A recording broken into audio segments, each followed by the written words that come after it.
Welcome back to the Advanced Selling Podcast, the longest running sales training podcast in the history of podcasting. I'm Bill Caskey. I'm Bryan Neal over here. We release episodes every Monday at 6 a.m. And I know thousands of people are sitting next to their phones at 6 a.m. waiting to get notified. Wonder if anybody. Go ahead. I was wondering if anybody has their alarm set to wake up to the Advanced Selling Podcast, because you can do that. You can put like a song in there. We should have like a ringtone. Do they have those anymore? Ringtones? We should have a ringtone. Sure. That's a thing. Let's work on that. We should. Brian, why don't you work on that? Yeah, put that on the to-do list. No, but we're grateful for all of you. We've been at this for 17-ish years. I think this is heading into 18. I don't know. Anyway, it is 18. Mm-hmm. We're just grateful that you spend your valuable time with us every week. And our numbers are, very consistent, 100,000 downloads a month. And that's where we've been for a long time. We don't grow much, but we don't shrink much. And so we're just grateful for all of your cards and letters. Keep them coming. Love it. Cards and letters. Keep them coming.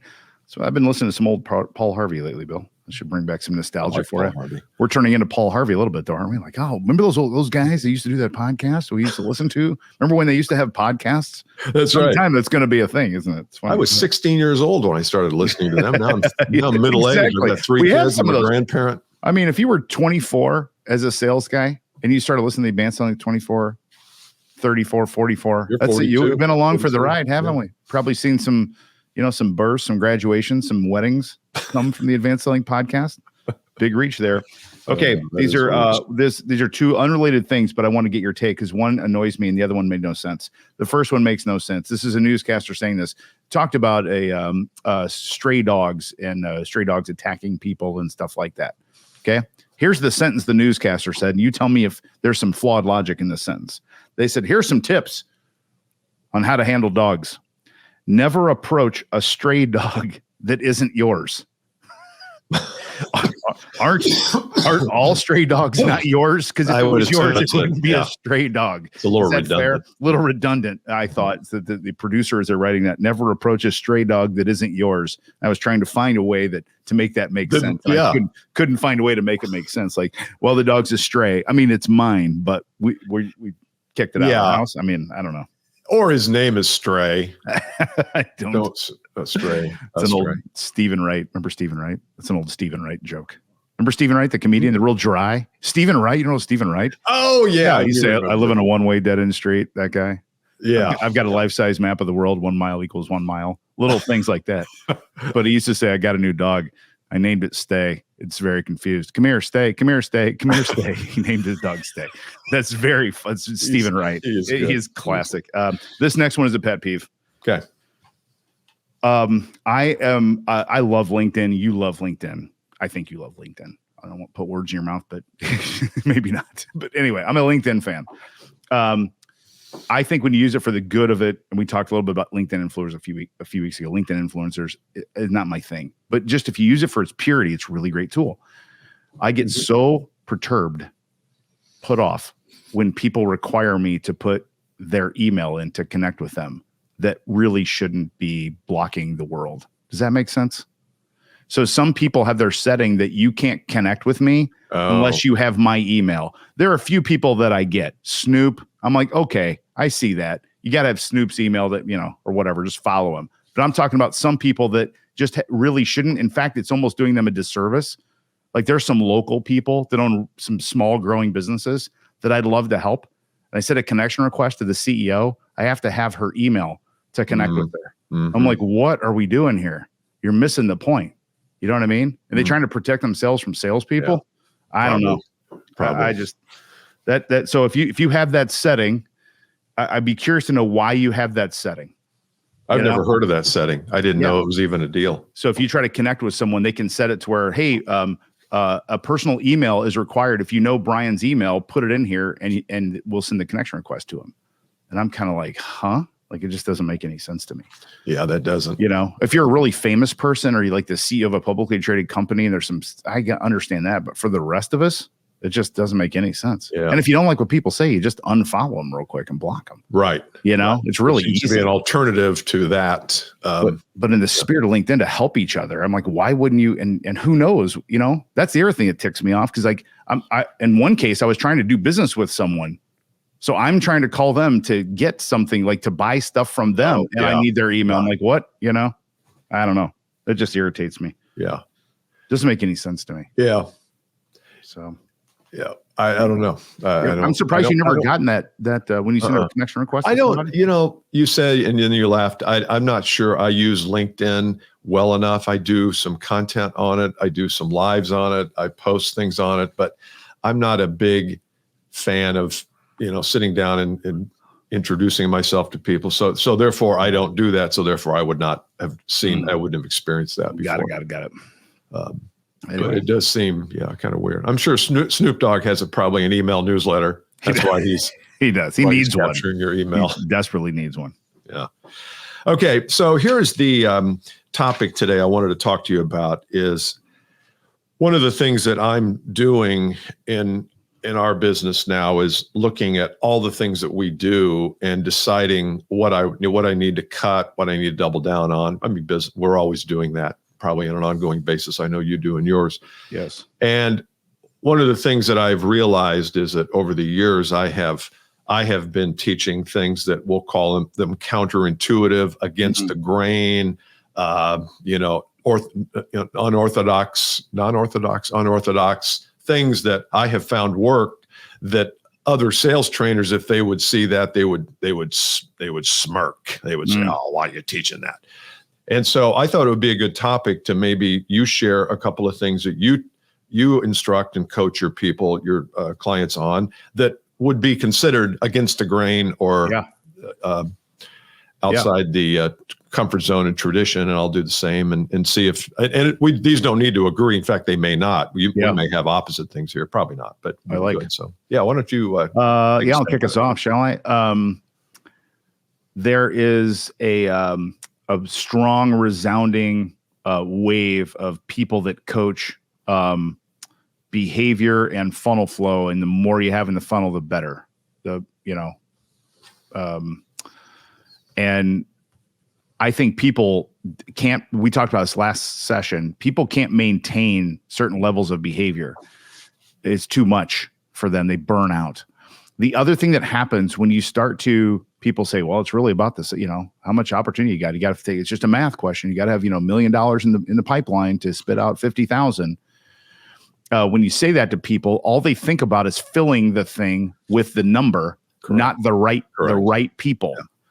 And so I think funnels are much better if they're very accurate and the right type of companies are in the funnel at the right time. It's not the size of the funnel, it's the quality of the funnel. And I think there's way too much attention put on the size of the funnel and very little attention put on the quality of the funnel. People that say size of the funnel, they'll say, oh, no, we talk about quality. Like, I'll just play your videos back. No, you don't. 90% of your time is talked about how much you have in the funnel and the calls and prospect and get more. And people, you got to pull back from that. Because the buyers are done with that. They don't want that. They want to be approaching a very, very reasonable, logical way to quickly, early on in the process, figure out if it's time to talk or not. So to me, I'm a quality of funnel guy way more than I am a quantity of funnel guy. So when you talk about the funnel, you're talking about the pipeline or the inventory of prospects. Okay. Yes. Okay. Yeah. I think it's way too focused with traditional sales coaching on the size. On the amount. And then managers get irritated when the deals that are in the funnel don't close. That's it. Well, you said this was a 60%. It's down to 40. What the hell happened? And the reality was it shouldn't have been in the first place. Ever. Yeah. And it's in there because the sales manager's been on your butt to get your funnel up. See, that's right. It's counterintuitive to me. Yeah, and I think we've tried to solve that by putting these odds, these numbers up there as a 60%, 90%. But that really doesn't. That's just an arbitrary number. That doesn't exude quality. Not at all. It makes no sense. It's stage. It's all based on stage, which makes no sense. It's all fake. Yeah, it's all fake. Yeah, it's fake news. Yeah. Fake news. That's my first one. Okay, well, my first one is similar in that I think we are taught that if we want more, we have to work harder. And this is kind of the Western philosophy of the Puritan, the hard worker, the grinder, that if we want to increase our income from, let's just say $100,000 to $200,000, we want to double our income in the next year, that the solution for that is harder work.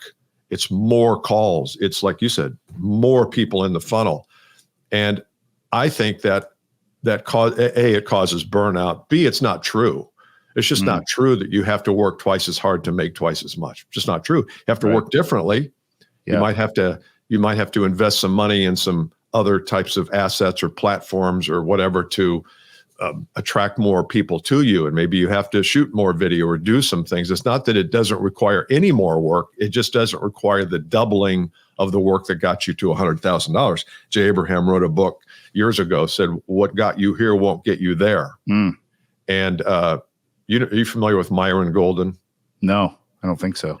He's a dude that he's a preacher, and he also does business stuff. He has a YouTube channel. He's really good. He's funnier than half. And he says, what got you here won't get you there. What got you here probably won't even keep you here. Oh, that's good. I like that. So, and that's not mine. Newton. It was a Newton callback. But that's even true. And so this whole idea of grinding and this philosophy of, well, if I want to make twice as much, it's got to work twice as hard, just the way it is. It's just not true. No, and I think there's a whole different way to go about prospecting, selling, using some of these assets that are available to you that we're just not using because we have bought into. And I actually think I'm going on a rant here. I'll stop. I like it. Go. I think these sales training coaches and people who are out there pitching those services actually keep people stuck down there in that one-to-one analog. I gotta make 75 calls this week because that's what they're teaching. Yep. And so I think sometimes sales training actually does harm to us because it's keeping us in this old game of, 1 ounce of effort equals 1 ounce of juice. Love it. It's a good rant. 1 ounce of effort equals 1 ounce of juice. I like 1 ounce of squeeze equals 1 ounce of juice, because we've always heard juice is not worth the squeeze. We need a half a squeeze for 8 or 10 of the ounce. It's concentrate. Good. That's what it is. Concentrated.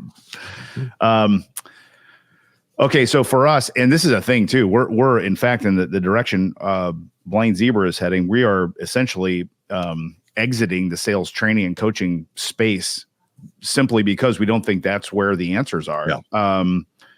And one of the very flawed things for me that I think is rampant in all sales training and sales coaching, we talk about on the podcast, so I know you agree with this one, is the baseline intention behind all things we do.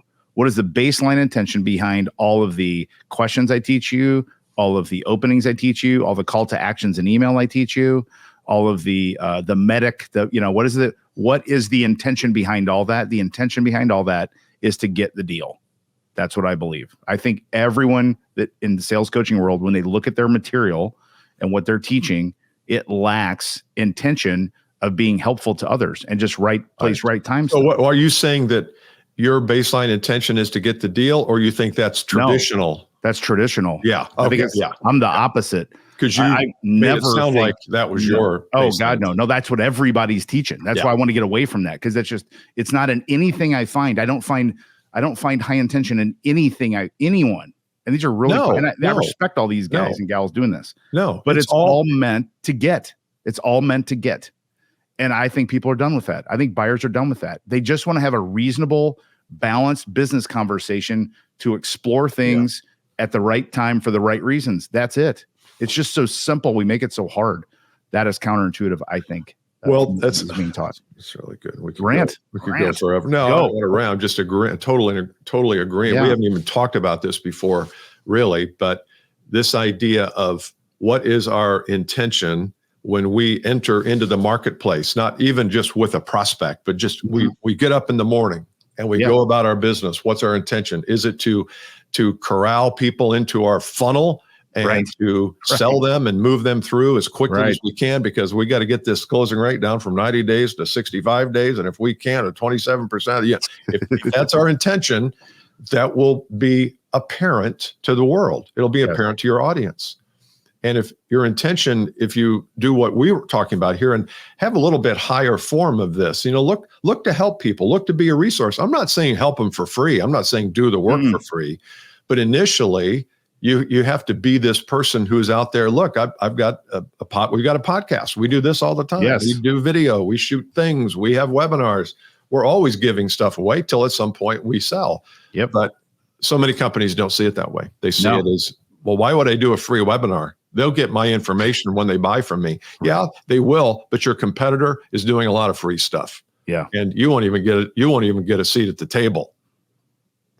Sorry. Well, we don't do webinars, Bill, but we do a 14 email cadence to our prospects too. It's all automated too. Ends in a meme. It's awesome. You just hit enter. It's great. It's very, very, very valuable for the other people that are receiving it. They love it.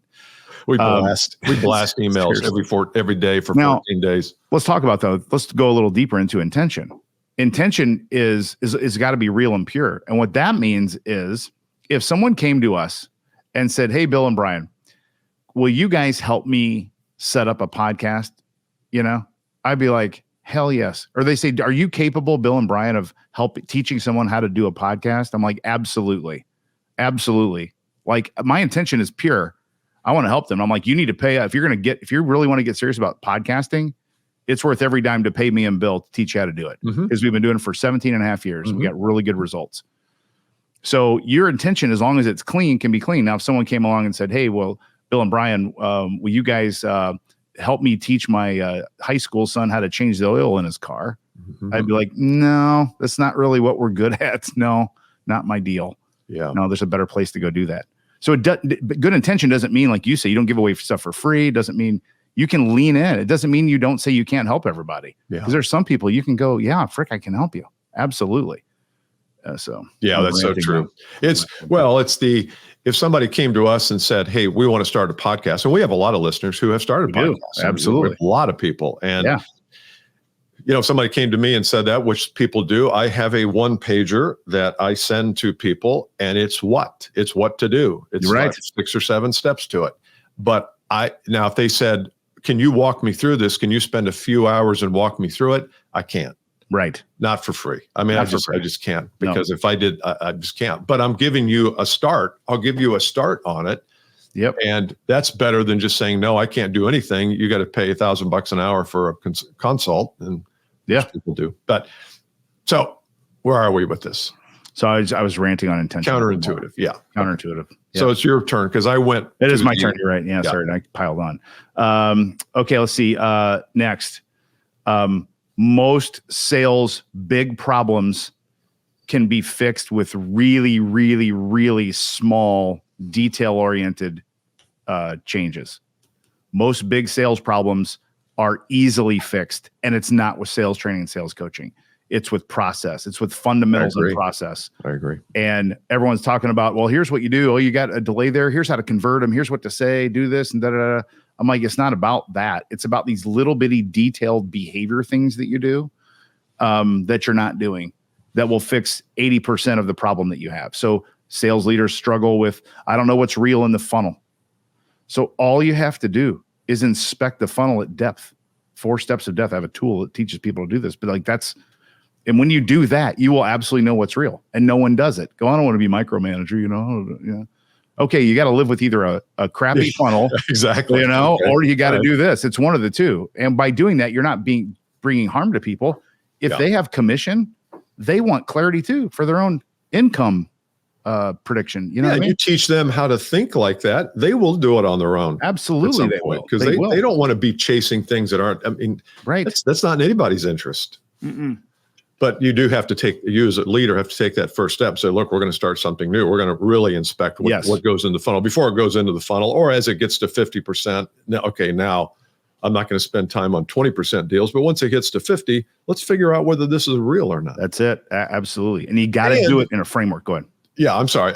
And with the intent of helping the customer too. It's not just with the intent of shoveling people through the process. Yes. My number 4 here was, I still don't think and we've been talking about this for 17 and a half years now that I know how many years we've been at it, is the mind is the problem and is the solution. How we think about ourselves, our role on this planet, our purpose in our business lives, it all gets back to that. And for those of you who want to radically improve your income, and your results, whatever that means for you, maybe it's no more income, but it's more free time.